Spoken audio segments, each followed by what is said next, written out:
Good morning, everyone. Shakir, can you please confirm if you can hear me? Yes, Anantata, you're clear.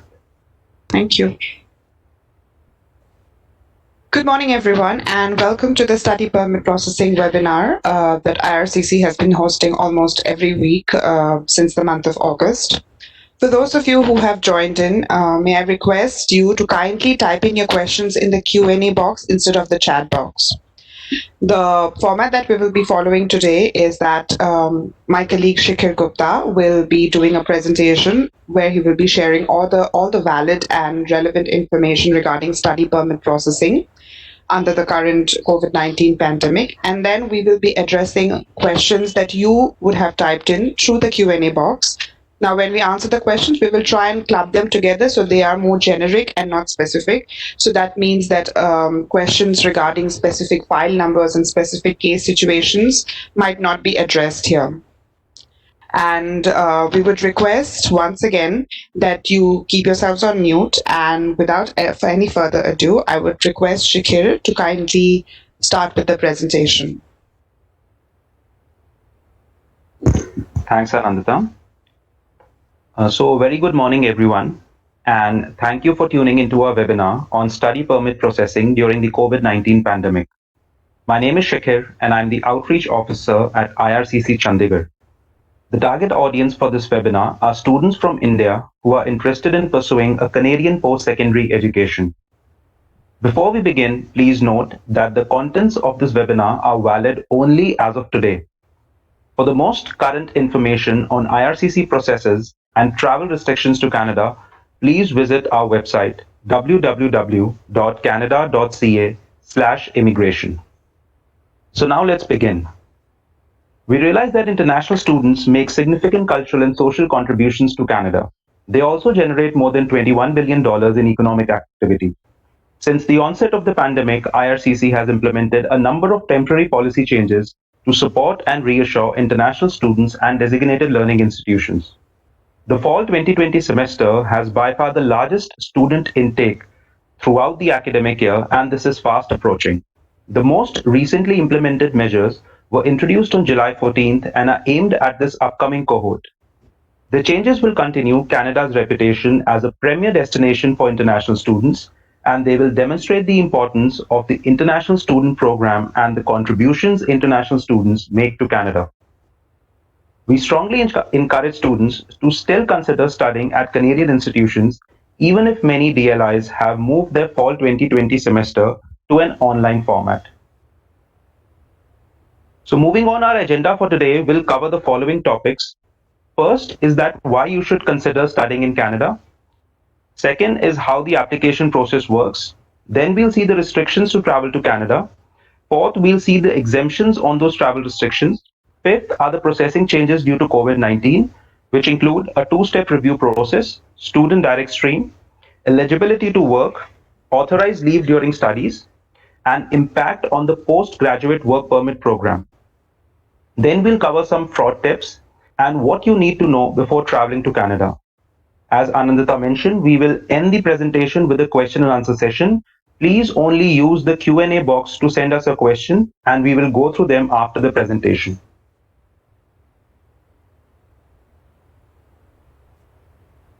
Before we get started on some of the changes which have been put in place, let's focus on why you should study in Canada.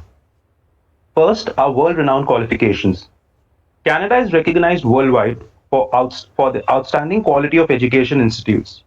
Our educators are highly trained in bringing diverse perspectives to the classroom. At the university level, 2 out of every 5 academics hold at least one international degree, and we have 11 of the top 250 universities worldwide. Then is affordable education. Canada is known for having some of the lowest tuition fee among English-speaking countries. Whatever your budget may be, you'll find something just right for you in a diverse range of education options. Third is safe and multicultural communities. We are proud to say that the warm and friendly stereotype about Canadians is true. When you come to Canada, you will find a welcoming country with a unique Canadian culture that embraces diversity. Last but not the least is a path to a promising future. Canadian colleges and university students graduate with a very strong earning potential. To protect Canadians from the outbreak of COVID-19, the Government of Canada implemented travel restrictions that limit travel to Canada. Until further notice, most foreign nationals cannot travel to Canada even if they have a valid visitor visa or an electronic travel authorization. These restrictions stop non-essential or non-discretionary travel to Canada. In this slide, we'll look at the travel restriction exemptions for students in more detail. Not all students will be able to travel to Canada under the current travel restrictions. To be exempt, you must be in possession of either a study permit visa issued on or before March 18, 2020, or a port of entry letter of introduction which indicates your study permit was approved on or before March 18, 2020. Equally as important, you must also be able to demonstrate that it is essential for you to travel to Canada. For example, you have in-person classes or you are already in the middle of your program of study and need to return to it. You can demonstrate this by providing a recently dated letter from your designated learning institute that explains why you physically need to be in Canada for the fall semester. These documents must be provided to the airline at the time of boarding and to CBSA once you reach a port of entry in Canada. Failure to do this may result in denied boarding for your flight or being forced to return to Canada at your own expense. We will not provide any travel authorization letters for students. All you need to travel is your visa or port of entry introduction letter and evidence of your essential need to travel. It is very important to note that you should not travel to Canada until at most 3 weeks before the start date of your class, for which your physical presence in Canada is required. For those who have already been issued visas for a previous semester but were not able to travel to Canada to attend, please send us a copy of your new letter of acceptance and advise us of your new start date. You can send these documents to us via the IRCC web form. Now let's look at what processing changes have been introduced as a result of the pandemic. Visa application centers, also known as WACs, are currently closed. This means we are unable to accept any paper application submissions. As such, only online submissions are being accepted. On the IRCC website, we normally publish processing times for each of our missions for all our lines of business. Please note that these processing times are no longer accurate as there are processing delays due to reduced staff at the mission. That being said, IRCC is working very hard to process all visa applications in time for the fall 2020 semester. To do this, we need your help by submitting your application as early as possible and submitting all of the required documents as soon as possible. We are aware of many service disruptions that are causing delays in submitting a complete application. For example, we know that WACs remain closed. This means that there is no mechanism to submit biometrics at this time. We also know that panel physicians are operating at limited capacity. This means that it may take longer for you to obtain an appointment to complete your immigration medical exam. We also know that some businesses and schools remain closed or are operating at limited capacity. This means that it may take longer for you to obtain the supporting documents you need for your application. All of that being said, we will not refuse any applications for non-compliance or failure to submit the requested documents at this time. This means you do not have to worry about the deadline specified in the request letters sent to you. However, note that we will not be able to complete the processing of your application until all required and requested documents have been received. So it is in your favor to submit these documents to us as soon as possible. The exceptions to this are the following three documents. You must provide them upfront or your application may be refused. First are the application forms. You do not have an application unless you complete the IRCC forms required. Second is the fee. This includes both the study permit processing fee and the biometrics fee. Third is the letter of acceptance, also known as the LOA, from a designated learning institute or DLI in Canada. This is mandatory for you to submit with your application. Please note that we cannot physically issue any visas until the WACs reopen because we have no mechanism for two-way transmission of passports between you, the client, and us, the visa office. We are, however, attempting to return passports for any existing paper files at the mission, as we realize this is an important identity document for you. Any documents mailed directly to the mission will be returned to the sender. So please do not attempt to send your passports directly to us. Please wait for the WACs to reopen.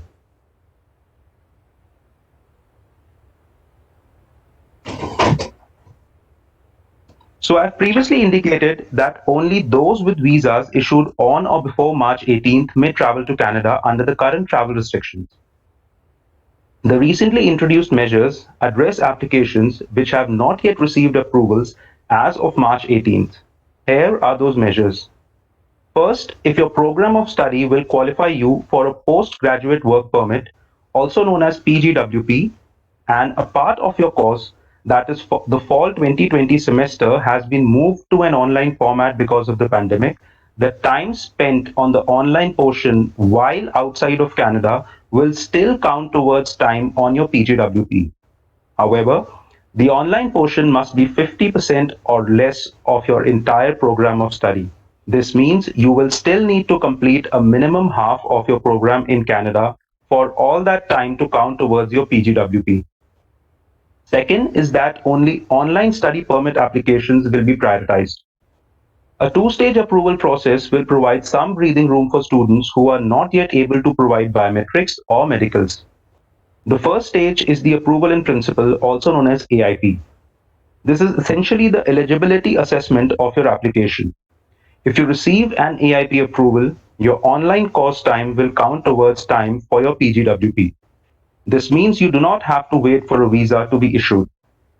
Stage 2 refers to the admissibility and final decisions on your application. In cases of approval, this results in visa issuance.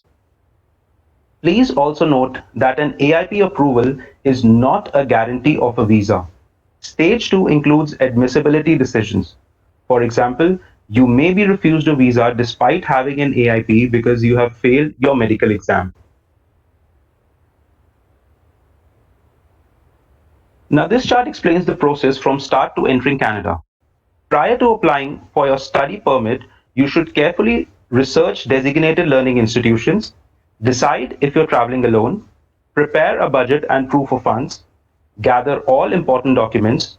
If you want assistance regarding the study permit process, please ensure you seek the help of a certified immigration representative. After you receive your letter of acceptance, you can apply for a study permit. This is where the process has changed a bit and where your decision-making process is broken up into two stages.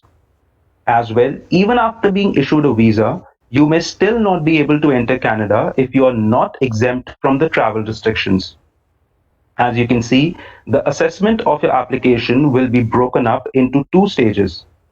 Based on the current travel restrictions, even if you're issued a visa, you still will not be able to enter Canada unless you fall under an exemption.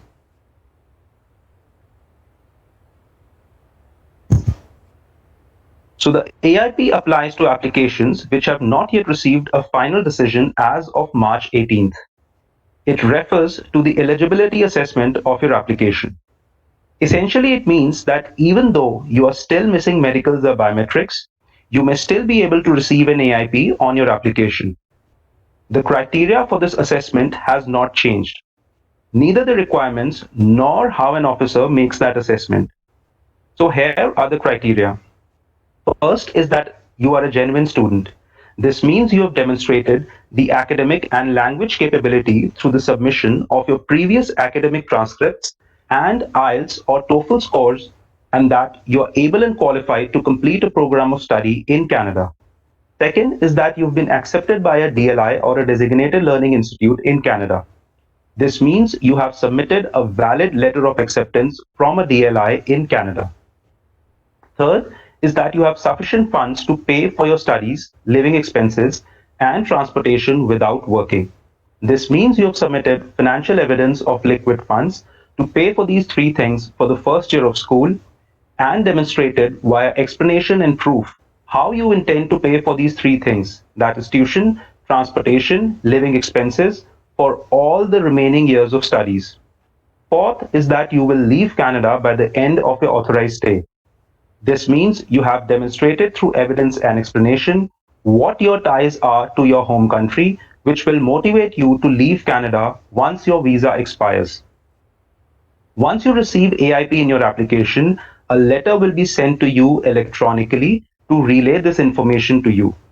You may also receive requests for biometrics and medicals if you have not yet submitted them.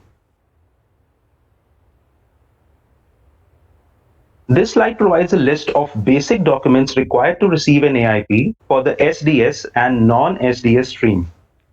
So first, let's look at the SDS list of mandatory documents for the AIP. First, you need a valid letter of acceptance from a DLI in Canada. Second, you need to provide IELTS test results demonstrating 6 in each module. Only in-person tests will be accepted. Please note that we are not accepting online test results. Third, you need to show a receipt or documentation from the DLI that tuition has been paid for the first year. If you also have scholarships or grants, you should also provide documentation to demonstrate this as a part of this requirement. Fourth is to provide a receipt for a GIC for 10,000 Canadian dollars. Fifth is to submit your most recent secondary or post-secondary school transcripts. And last but not the least, for Quebec-bound students, you need a CAQ. For the non-SDS stream, these are the mandatory documents for AIP. First is to submit a letter of acceptance from a designated learning institute in Canada.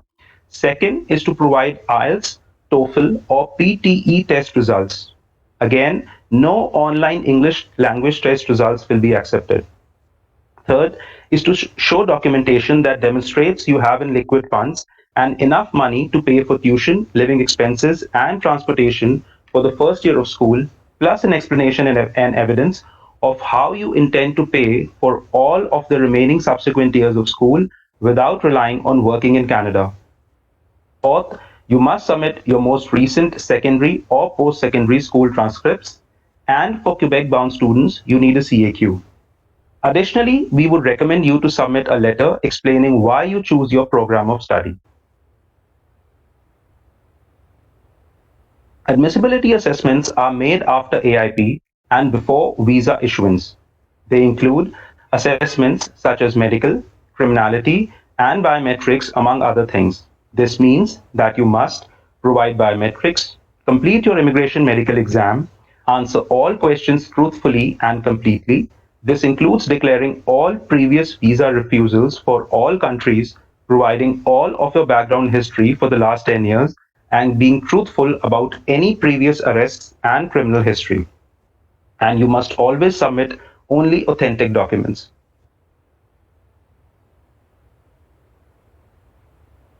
It is important to note that the required documents to submit under SDS has not changed. We realize that due to service disruptions, you may not be able to submit all of the required documents to qualify under the stream. Examples of this may be upfront medicals, IELTS results, GIC, etc. If you're unable to submit a required document, for example, upfront medicals, your application will be moved to the non-SDS stream. Many of you will have questions about working in Canada and how the changes may affect your opportunity to be employed. So why is the postgraduate work permit or PGWP important for many students? Work experience provides a better opportunity to gain the language skills and work experience required to apply for permanent resident status in Canada. As well, Canada has some of the highest salary for workers. Additionally, if you decide to return to your home country or work in another country, people who gain Canadian work experience are often able to demonstrate that they have the skills, knowledge, and critical thinking required to do the job. It is worth noting that to obtain a 3-year postgraduate work permit, the applicant must have completed a minimum of 2 years of post-secondary studies in an eligible program. You can complete more than one program and combine their length to determine your PGWP length, but in that situation, each program has to be PGWP eligible including being at least 8 months in length. So this section applies to students who are already in Canada. Essentially, if a student switched to part-time studies or had to take a break in studies, for example, the spring-summer semester may have been cancelled due to the pandemic, they may still continue to work on and off campus, provided that they were previously a full-time student and already authorized to work on or off campus pre-pandemic. For off-campus work, the maximum limit is still 20 hours per week during the academic session and full-time during regular academic breaks. For those who are not yet in Canada, a common question we are asked is if you can go to Canada and work those maximum 20 hours per week while taking online classes for the fall semester. The short answer to this is no.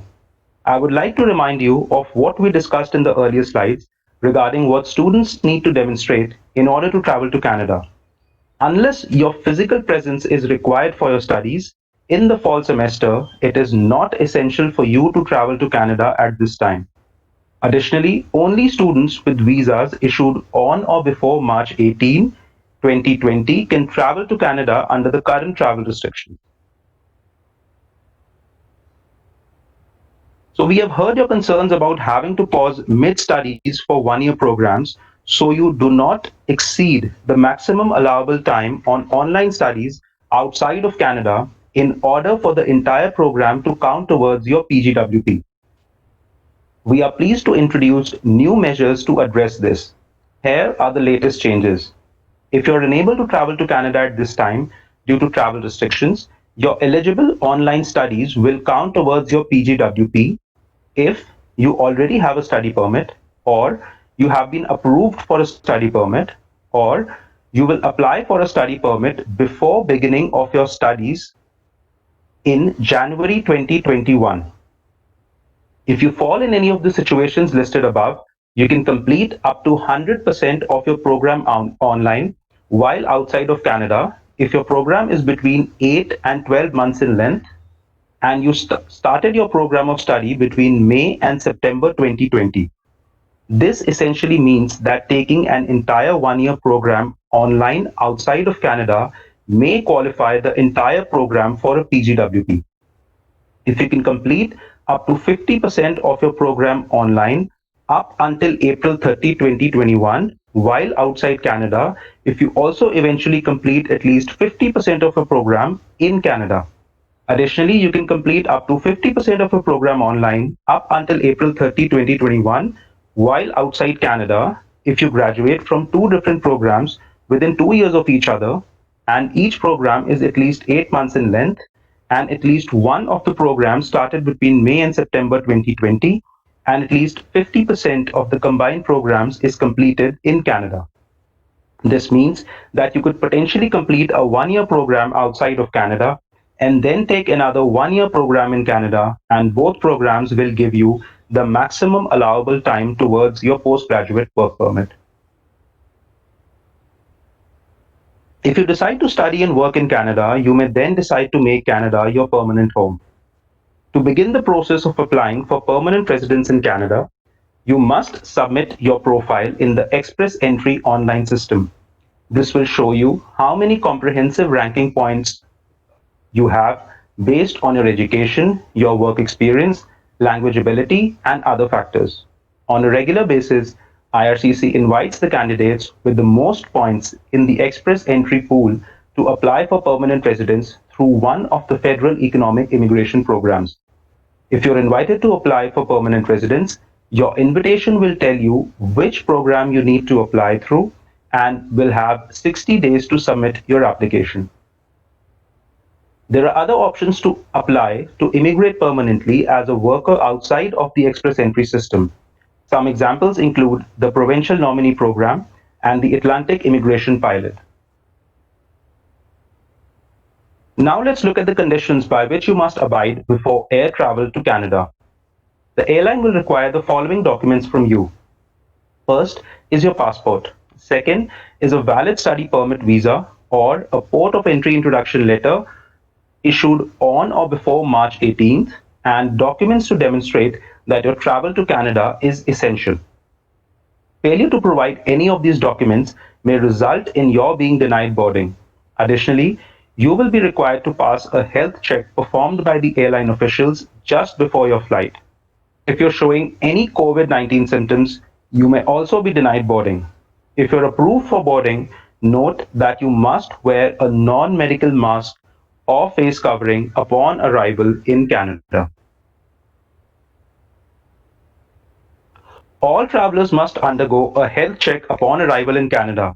It is also mandatory that all passengers arriving in Canada must self-quarantine for 14 days. This means that all travelers must, number one, have a plan to self-quarantine for 14 days, confirm and provide evidence that they have a suitable place to quarantine. This means providing an address and explaining how they intend to self-quarantine if other people live at the same location. Third is to explain how you intend to respect that quarantine plan. For example, explain how you intend to receive essential items such as food. Please do not travel to Canada unless you have a viable quarantine plan. Failure to comply has consequences, which include a fine up to 750,000 Canadian dollars, 6 months in prison, or being deemed inadmissible, removed from Canada, and banned from entering Canada for 1 year. In this section, we want to inform you of various fraud activities and misinformation related to immigration applications. You may scan the QR code on the screen as I speak. First, it is very important to protect yourself. We always say that if it sounds too good to be true, it probably is. You should never share your personal information with unauthorized agents. You should also never believe any claims guaranteeing you a visa. Each application is assessed on its own merit by a migration officer. Then there are fraudulent websites and scams. Websites and social media accounts may claim to be from the Government of Canada. Applicants are tricked into transferring money for services that will never be provided to them. Please note, our official website is www.canada.ca/immigration. Then there are email scams. Please note that IRCC will never send you an email from a personal address like Hotmail or Gmail. Then we have telephone scams. IRCC will never ask you for any sort of payment by telephone. Then there are unauthorized agents. Examples of authorized agents include members of law societies in Canada, members of Chambre de Notaire in Quebec, and members of ICCRC, which is a regulatory body for immigration consultants in Canada. We always say that you do not have to use an agent to submit an application, but if you choose to use one, please make sure that they are legally authorized to represent you. You may visit our website for more information. With respect to agents, we understand that many schools use education agents to recruit students. This is perfectly acceptable as long as their activities are restricted to recruitment. This means that they should not be providing any immigration services or advice unless they are also an authorized agent. In this slide, you can find the many ways to connect with us and to find out more information. You can see the website for the Immigration, Refugee and Citizenships Canada. You can see the website for the High Commission of Canada in India. You can also see on the screen the Facebook and Twitter handles for Canada in India, and also the link to our YouTube channel where you can find important information and a lot of fraud tips. You can scan the QR code on the screen as I speak for more information.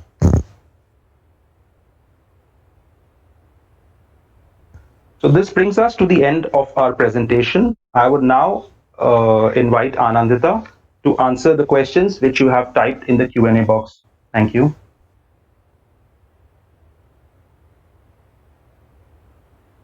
Thank you, Shakil.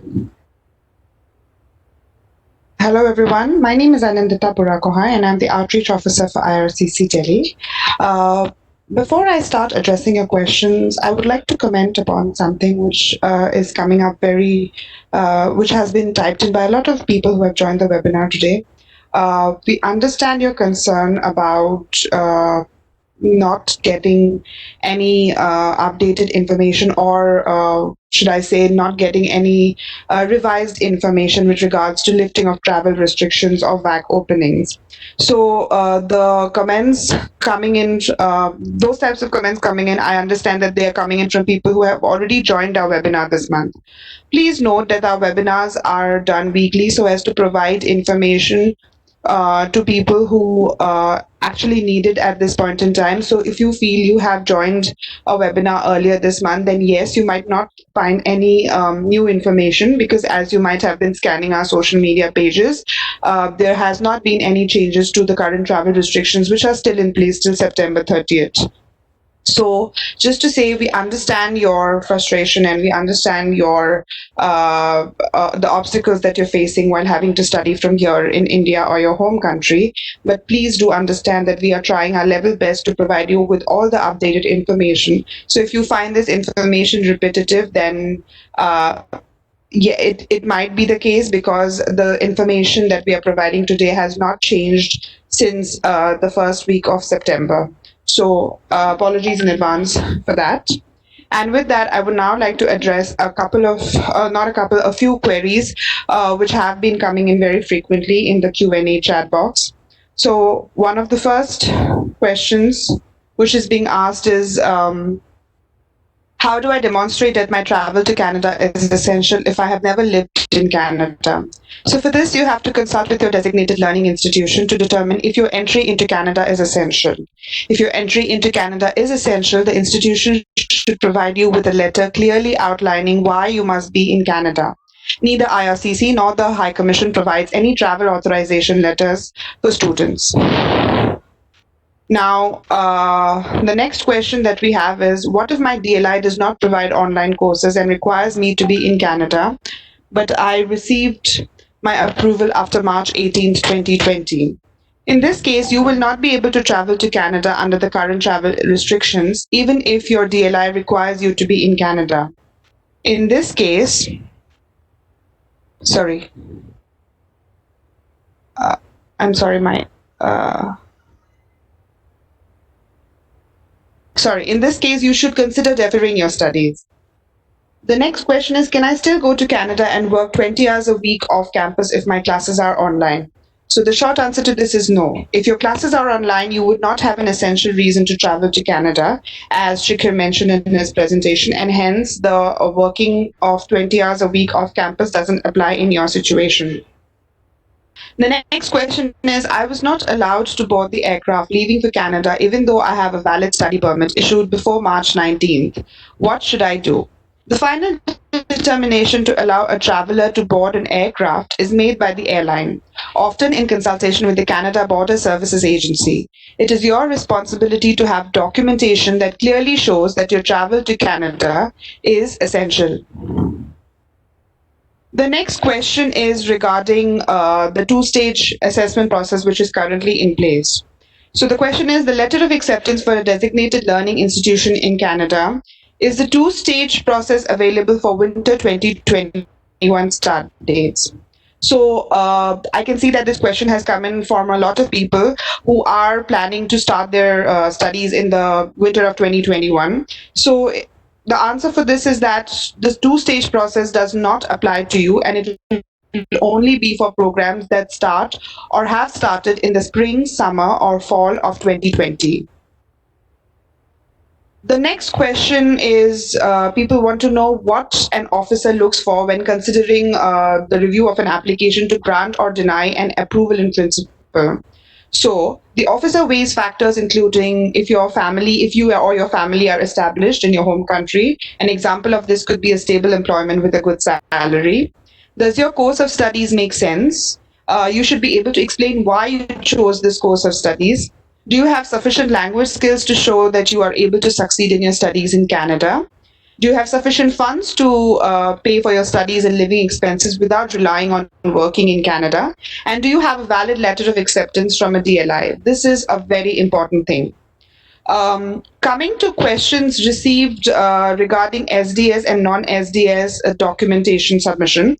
So, though Shikhar had mentioned this during his presentation, but I'll just quickly take you through this one more time because I see that a lot of questions are coming in, especially with regard to language tests. So the documents that you need for an SDS would be a letter of acceptance from a DLI, IELTS test results demonstrating a 6.0 in each band, tuition fee paid for the first year, a guaranteed investment certificate for 10,000 Canadian dollars, your most recent secondary or post-secondary school transcripts, and a certificate of acceptance or CAQ for Quebec-bound students. Now, for non-SDS applications, what we require is a letter of acceptance from a DLI, an IELTS, TOEFL, or PTE test results. So yes, language tests are mandatory even for non-SDS applications. Evidence of financial ability to pay for tuition, transportation, and living expenses, your most recent secondary or post-secondary school transcripts, and again, a certificate of acceptance if you are a Quebec-bound student. The next question is, what do I do if I cannot submit a document within the requested time frame? Given the current situation, IRCC will not refuse any applications for non-compliance or failure to submit the requested documents at this time. Please submit the requested documents as soon as you are able to, even if the deadline for submission has elapsed. However, note that we will not be able to complete the processing of your application until all required and requested documents have been received. A very good question, and which might be helpful for a lot of you. How will I know if an approval in principle has been granted to me? So, a letter confirming your stage one approval will actually be sent to your online account, which means that you need to constantly monitor and keep tracking your online account or MyCIC account. The letter may request you to complete the rest of your requirements, for example, your biometrics and your medicals, if you have not already done so. And you need to do them as soon as you are able to go and submit your biometrics or go and get your medicals done. If I'm granted an AIP, can I assume that once I complete my biometrics and medicals, I will get a student visa? So the answer to this is no. An approval in principle is not the same thing as being granted a visa. So please be very clear about the distinction. The officer will still need to establish that you meet admissibility requirements. And these are the requirements which Shikhar had shared during his presentation. Note that a stage 2 refusal is uncommon, provided that you are truthful in your application, that you have not provided any fraudulent documents in your application, and that you comply with all additional requests immediately. The next question is, I have submitted all the required documentation for the second stage approval during my first application itself. Will I receive just a stage 1 approval in principle or a stage 2 approval? I have seen different versions of these questions in the Q&A chat box. So people who had submitted their applications with their biometric and medicals have also received or will receive an AIP. So what is the situation like in that case? In order to give assurance to students wanting to start their online courses in the fall, cases are being prioritized to provide approval in principle. The mission will prioritize stage 2 decision making in line with visa application centers in India reopening and how Canadian institutions are offering instructions online versus in person, and travel restrictions for students which are being revised currently. The next question is also coming in a lot because we understand that classes have started for a lot of students. So the question is, what if my schooling starts prior to me receiving my stage 1 or approval in principle? So the answer to this is that you can start school online prior to obtaining your AIP. If you receive AIP after your school started, all the time will still count towards your PGWP or post-graduation work permit, provided that you submitted your study permit application before September 15th. So you have to remember when you submitted your application because it will make a difference to your eligibility for your PGWP. The next question is, of course, about processing. We're receiving a lot of questions regarding processing times. Is processing for SDS study permit applications faster than non-SDS applications? There have been many service disruptions due to the COVID-19 pandemic, and we have not been able to maintain our standard processing times. We are working through our inventory of applications now. Note that IRCC will not refuse applications for non-compliance or failure to submit the requested documents at this time. However, if you are not able to submit requested documents in a timely manner, we will not be able to complete the processing of your application until all required and requested documents have been received. The next question, different versions of this have come in, but the basic one is that when can I expect a decision on my application? So there have been, to reiterate that there have been many service disruptions due to COVID-19. So our processing times are no longer accurate. We are working hard towards normal service delivery standards. Applications meriting a refusal are being finalized at this time. Please check your online account or email in case you may have received a refusal letter. For applications to receive a visa approval, these will not be finalized until visa application centers can be open. Coming to a topic which is coming up a lot in the Q&A box, language tests. So people are asking if they can submit a language proficiency test result that they have completed online. And what if their school has accepted that same online test result? Will that be sufficient? So the answer to this is that IRCC does not accept results from online language tests. There are no changes to the language proficiency assessment score requirement. The recommended tests are IELTS and TEF or TCF for French. Test scores from tests like Duolingo or any other language test will not be accepted for any immigration application purposes, including for study permits. The next question is something which might be helpful for a lot of you. What if my IELTS score is expired or is about to expire by the time I get a decision on my application? So we will accept the IELTS results as long as they were valid on the day you submitted your application. So even if they get expired in the process of us reviewing your application, we will still be accepting those same test scores. The next question is about PTE tests. Does IRCC accept PTE language scores as proof of language ability for a study permit application? It is recommended that you submit language scores which are indicated on the IRCC website. You can go and have a look at which are these tests. However, if you have completed a PTE language test, you may submit your scores to IRCC using the PTE portal. Do not include your username and password in your study permit application.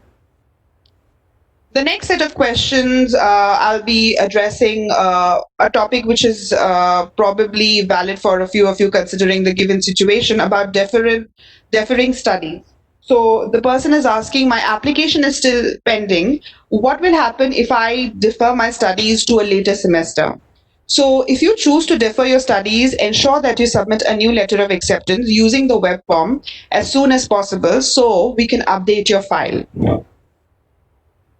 The next question is, I received an approval of my study permit, but I have already deferred my studies. So in this case, how do I extend my visa? You will need to apply for a new study permit with updated information. Extensions of study permits are only granted to students already in Canada.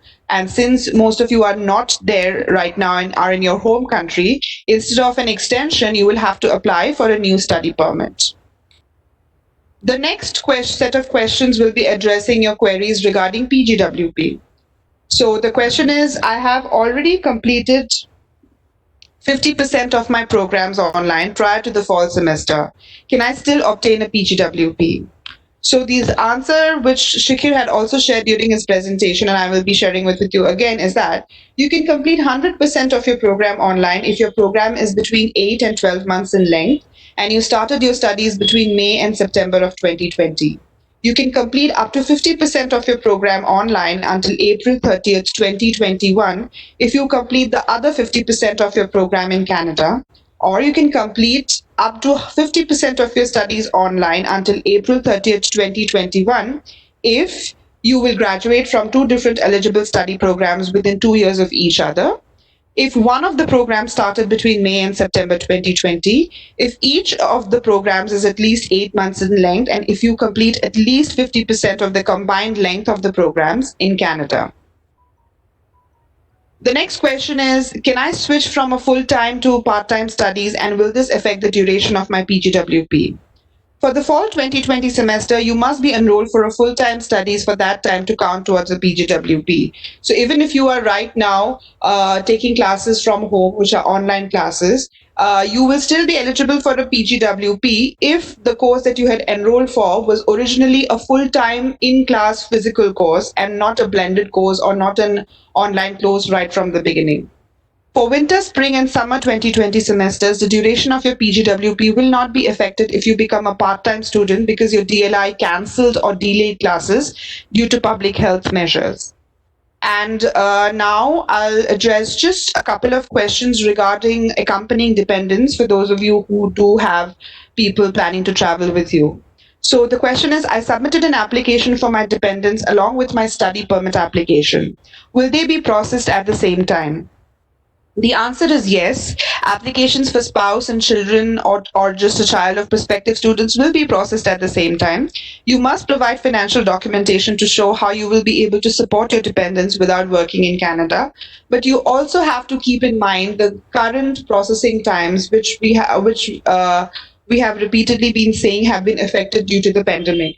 So, considering that if your applications are slightly getting delayed, you please also accept a delay in the application review of your accompanying dependents, whether it is your spouse or your children.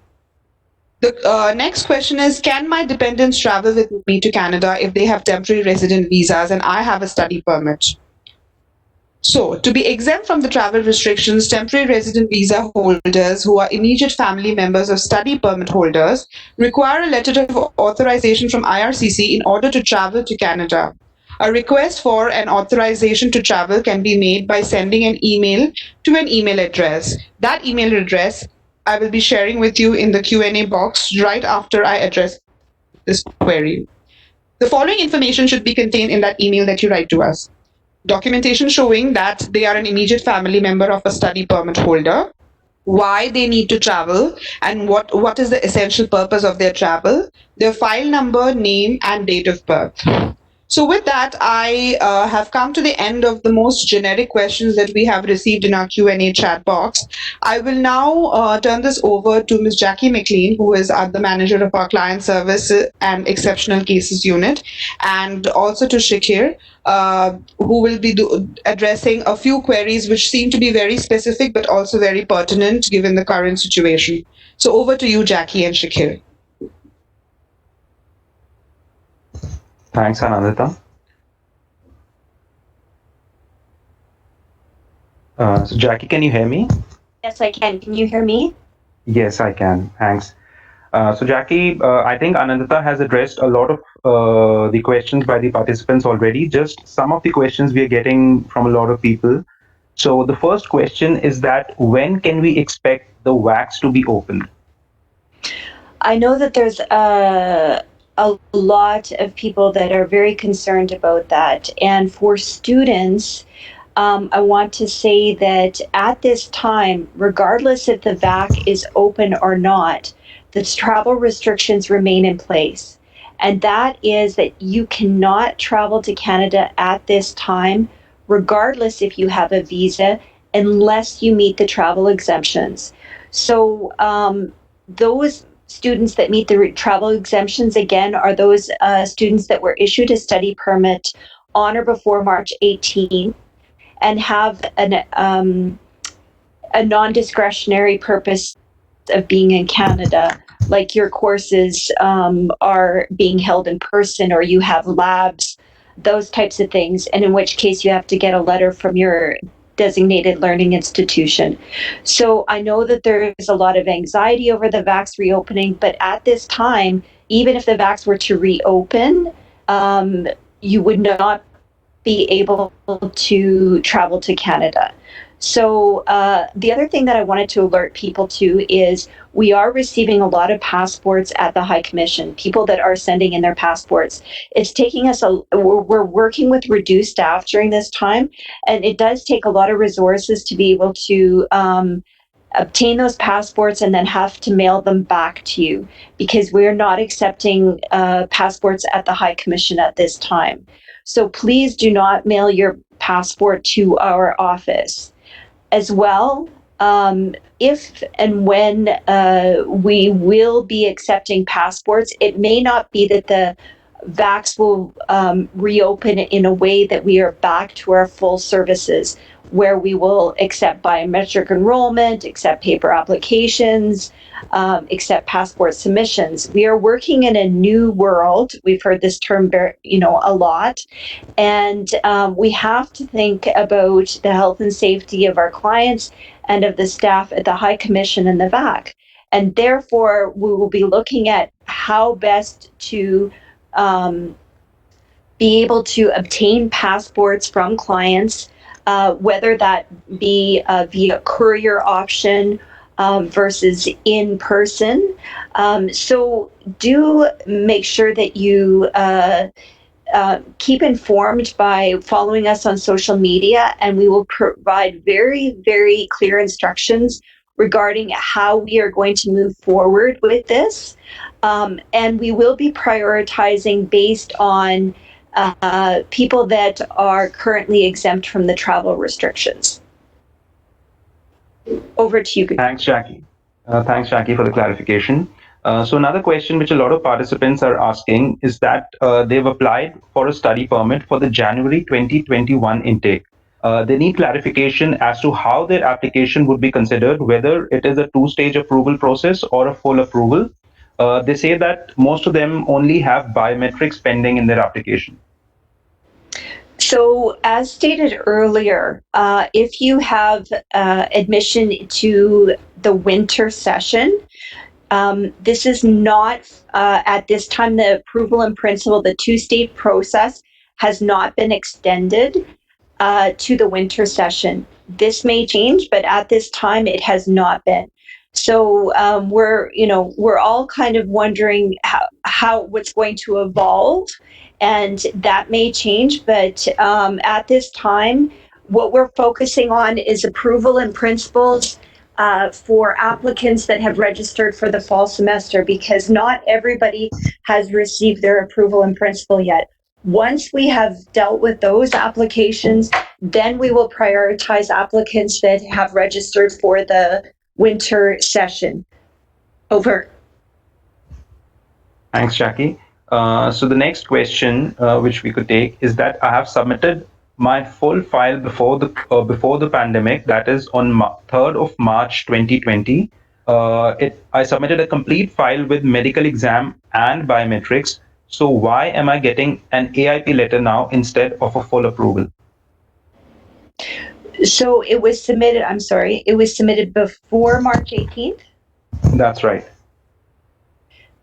So I think what you should do is lodge a web form, because once prior to March 18th, we do look at them a little bit differently, because you can travel to Canada if you have been issued it prior to March.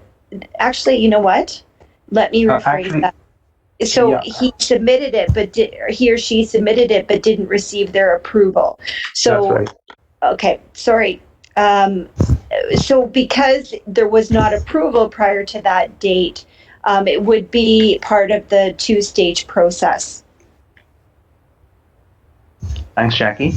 So the next question is that my biometrics instruction letter will expire soon. So do I have to inform IRCC about it, or will it get extended automatically?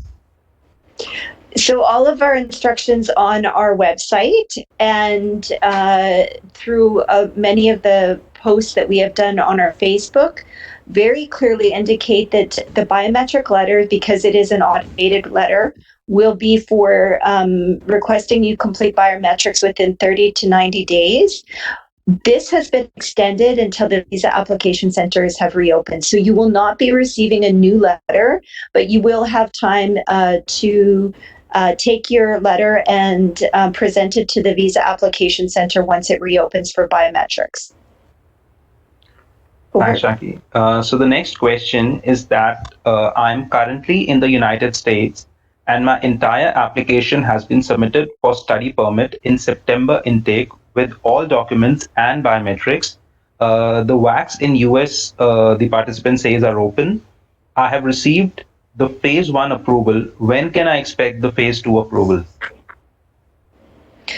So, because of the fact that the travel exemptions are still in place for students, right now we are prioritizing the approval in principle because most institutions, even if you are in Canada, the classes are all online. So I would imagine that we will continue to prioritize the approval in principle stage before the stage 2 approvals, knowing that at this time it really does not change things for the student because they will have to continue to do their studies online. Regardless if you're in the United States, Europe, India, the travel restrictions remain the same for all students. Thanks, Jackie. So the next question is also a query we're getting a lot of from a lot of people. They say that if we opt for online studies from January 2021 and we work full time while in India doing our online studies, will it impact their express entry points since their full time working hours would overlap with their full time online studies?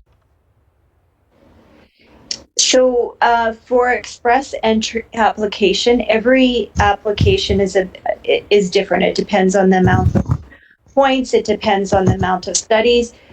So I'm reluctant to comment on specifically specifically, an express entry application that has a person that's studying and working full time. But what we would normally encourage people to do is focus on their studies and ensure that they, ensure they keep up their marks. If you're able to do that and work full time, go ahead and do that as well. We will consider it in your application. It's just, whether or not the officer is satisfied that you would be able to do that. Can you study full time and apply yourself and get the marks required to be a genuine student and continue to work full time? Over. Thanks, Jackie. So the next question is that what happens to the biometric fee if my study permit gets refused? Since WACs are now closed and we could not do our biometrics, will we get a refund in this case if our study permit gets refused? That's a good question. So normally we would not be refusing an application because we don't consider it a complete application until the fees have been paid. You know what? I'm going to have to get back to you on that one because I don't have an answer as to whether or not you would be eligible for a refund. So what I will do is commit to posting that on our Facebook page with an answer. Thanks, Jackie. So the next question is if you could please give us a glimpse of the time that it will take to process biometrics and to receive an approval whenever WACs will open, considering the huge amount of pendency. I don't have a crystal ball. I wish I did. But I think a lot will depend on the travel restrictions. So if the travel restrictions allow for students to enter Canada, we would probably make that a priority. We would probably look at extending VAC hours. We'd have to also look at like other areas who have reopened the VACs as to how many clients can come in at one time. So we know that international students make a huge commitment to doing this by paying their tuition fees, committing to being in Canada. And so we are doing whatever we can in order to facilitate that. So we're looking at all types of options at this point in time. And if they are able to travel to Canada, absolutely we'll we'll look at all different options in order to get as many students in and have their biometrics completed as soon as possible. Thanks, Jackie. So the next question is, what if my medicals expire before entering Canada? So this is a good question because it's one that normally once you're issued your approval, you enter Canada, and so it's reasonable that once you've entered Canada, then your medical doesn't normally expire. But these are special times, and for that reason, we have issued visas for the duration of your course, and we're not canceling those visas. So you can enter Canada as long as your visa is valid, regardless if you have to had to have remained in India beyond the 1 year mark of when you completed your medical. All right, thanks. Jackie, so the next question is that I have heard that study permits are getting rejected on the grounds that the officer was not convinced that a person would leave Canada after their studies. What can a person or an applicant show in their application to make their case stronger and to avoid such a refusal? Okay, so Anadita covered that in the frequently asked question. It is obviously the reason for refusal for most students is that the officer isn't satisfied that should the student be requested to leave Canada, they would do so. And so what would make a student remain in Canada and not return to their home country? And that would be that they don't have strong economic or family ties. And given that, we're dealing with the student cohort, a lot of them don't have, they're not married, they don't have children that are staying behind. So primarily what the officer would be looking at is their economic ties. So what are, especially when you're young, you're 20, 21, 22 years old, and you're going to Canada to study, what would be strong economic ties, considering you probably haven't worked, you're probably not established? We would look at the person that's funding your studies, which is primarily your family. What is their level of establishment in their home country?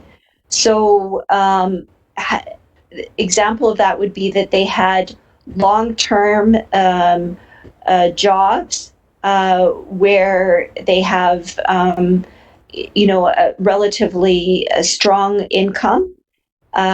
Travel history shows that you have traveled to other countries and returned to India. In other words, you've abided by the conditions of another country. So travel history is always a good thing to show, particularly if you've traveled to the United States or Canada in the past. And then outside of having economic or job ties or family that has job ties, what would be your ability to come back to India and obtain employment and be able to have a relatively good lifestyle? So, do you have a good job prospect back in India, so that there wouldn't be a strong draw for you to remain in Canada? A lot of times people will show financial information that can be difficult for somebody that isn't well, even if you have the India financial background, it's difficult because a lot of times property is divided, between multiple family members, and it's not clear whether or not that financial information would be available to the student. So that's why we really strongly encourage the GIC. It's like, we know it's there, we know it's available to the student, and we know that they can access it, as well as tuition paid. So those things I would strongly recommend. Otherwise, it's really difficult for the officer to say, oh, yeah, I know that money will be available for the student. But if they know the tuition has been paid and they know that there's a GIC, it's easier and more tangible for the officer to look at that and say, okay, I'm satisfied that the requirements have met and that student would leave Canada. And because they can pay for their studies, they have those funds available to them. Over. Thanks, Jackie. So the next question is that my visa expired in India without having used it at all. I have submitted another application. So will I get an AIP now or a visa? So again, we are prioritizing approval in principle so that that student would be able to have some assurance that they can start their courses online. That's the reason why we're doing it. And so I would say all students at this point in time, regardless of your situation, we want to get that approval in principle to you first. Over. Thanks, Jackie. So I think maybe we could take one more question. So this question is that my program length is 16 months without breaks, with an internship of 4 months. Now, does the 50% PGWP rule, is it based on the length of the program? That is, if I study for 8 months in my home country and next 8 months in Canada, does it qualify for PGWP? So specific ones like this, I'm always hesitant to comment on. What I would strongly suggest that you do is go to our website where it indicates the PGWP. They have changed it. So before it used to be, 50% of your classes. And that's not just like, I don't want to comment, yes, 8 months, because it depends on your caseload and your class load. So make particular attention to that. So if your first 8 months was you had more classes online than you did have in classes for the last 8 months in Canada, that could affect your PGWP. But as well, they made amendments for students that were short courses. To complete their entire studies online and still be eligible for a PGWP. So please go to our website, search students and then PGWP, and it will give you the list of how it's going to be applied for a postgraduate work permit. All right, Jackie. So maybe we could take one more question. It says that I have received an AIP for the January 2021 intake, and that AIP was received from an email ID called cpcvextcom@cic.gc.ca. But neither IRCC nor Canada and India has announced that AIPs will be issued for the January 2021 intake. Is the AIP valid or was it sent by mistake? So I'm presuming this could be a fraud case, Jackie. I'm presuming it is too. And, I have seen so many emails and so many people mailing in our passports because what's happening is the fraudsters are using the Delhi Immigration GC.ca email. It's not actually our email address, but they're putting it in the name so it looks like it's coming from us. So it's very difficult for them, very difficult for the client to be able to differentiate. The fraudsters are getting very good at this. So what we're going to try and do is do more posts on our Facebook page regarding if you get a letter, say from Eric Woodward, or if you get some of these imposters' names, or if be aware of this email ID, so that hopefully people will not be defrauded out of thousands and thousands of dollars thinking that they're getting a visa to go to Canada. The other thing that I would strongly recommend is if you are not doing your application yourself. So if you go online, do it yourself, you know that you submitted it online to us.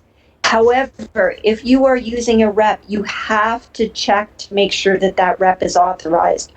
Otherwise, you have no way to get that money back. You have to submit, go to the local police and hope that they are able to prosecute the person. But even if they do, you're probably going to get a portion of your money back.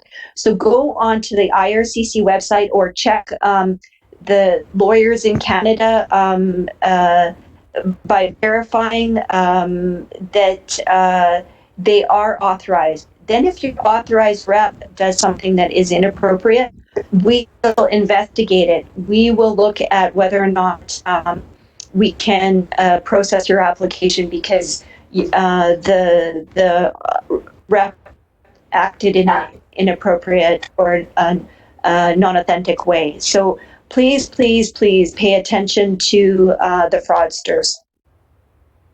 Thanks, Jackie. So maybe we could take one more question, which could potentially be fraud. Maybe in this case it is not, but it says that my AIP was sent in my email, but there is no update in the GC key. Is that a genuine AIP?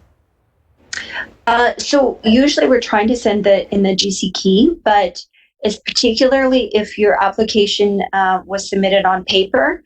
When you submit your application on paper, if you have provided an email address, we will use that email address for all correspondence afterwards. A lot of people don't know that. They think that it's going to come through the VAC. So even if you were refused an application, we will send your refusal letter using your email address. It's only if you did not indicate an email address, and that's only probably 15% of our clients. So by far, the majority of our clients will receive a message on their email account. So what I would suggest that you do is if you receive the approval in principle, and it's not showing at your GC keys, you can submit through our online help. There's a way to do through technical support to say, how come this isn't showing up on my GC keys? And then you should get a response to see why that isn't showing up. Perhaps it's because you didn't link your application properly. Perhaps there's something in the way that the transmission went through, but go on to our online help and submit through the web form the fact that you're having technical problems. However, if you did have that paper application, you would have received an email from us indicating your AIP. Thanks, Jackie. So with that, I think we've pretty much covered all the questions for today. Would you like to give some closing remarks before we end the webinar? Yes, I have been looking at a lot of your comments, and I do sense the frustration that the students are having. I understand you have invested a lot of money, you and your family. You had the desire and the thinking that you would be in Canada at this time. Things have been turned upside down for a lot of us. And, I think it's just really important to how we cope during this time.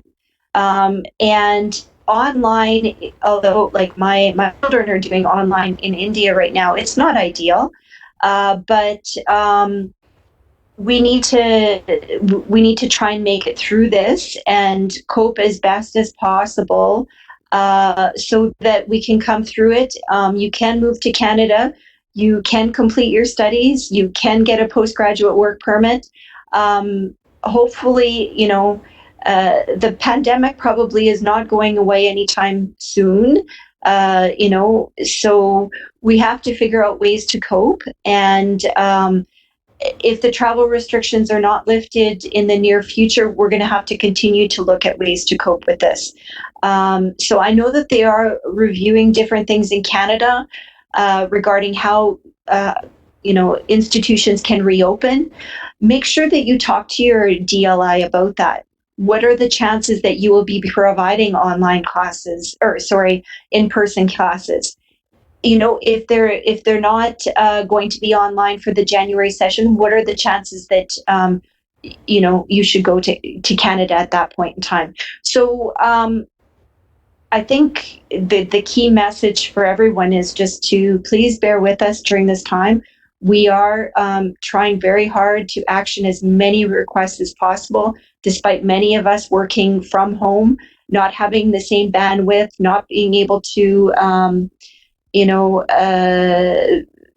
be able to access the documents that we were able to do when we were able to accept paper applications and work in the office. So bear with us, and we will endeavor going forward to continue our webinars and continue updating the information.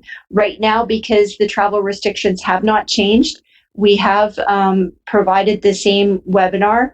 When and if they have changed, we will definitely be updating you and providing you with new information. Thank you. Thanks, Jackie. That brings us to the end of the webinar. We hope that we were able to provide you with some useful information, and we were able to answer your queries. Before we end, I would request you all to please keep following us on our social media platforms so that you get the latest and updated information with regards to study permit processing as well as the travel restrictions to Canada. Thanks a lot for joining us, and we hope that all your queries are addressed very soon. Thank you.